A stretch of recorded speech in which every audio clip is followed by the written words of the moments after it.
आप लोग के सामने प्रस्तुत है। आशा नहीं पूरा विश्वास है कि आप लोग को जरूर पसंद आएगा। कहना है मास्टर, अरे जगतिये के छोड़ के, जगतिये के छोड़ के, उड़ी चला न साजा गतिये के छोड़ के, उड़ी चला न साजा गतिये के छोड़ के, जगतिये के छोड़ के, अरे जगतिये के छोड़ के, उड़ी चला हंसा होगा गतिये के छोड़ के, उड़ी चला हंसा होगा गतिये के छोड़ के।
गतिया के छोड़ के,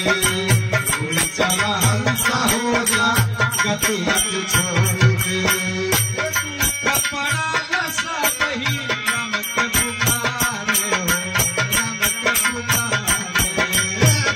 कपड़ा लसा बही राम के पुकारे हो, राम के पुकारे, कपड़ा साई राम के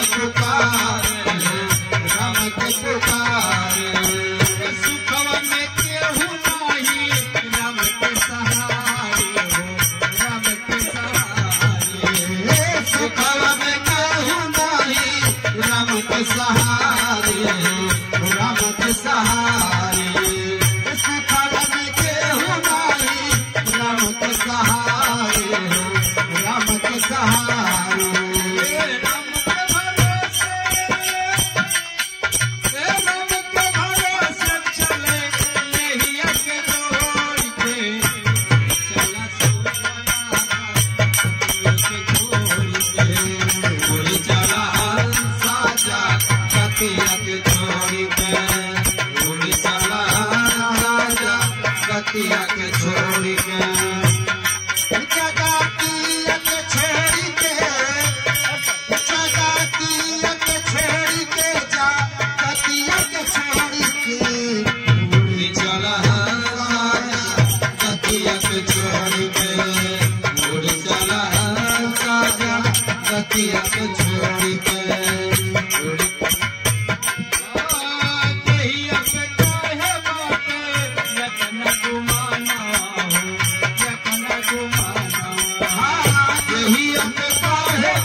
जगतिया के छोड़ के उड़ी जा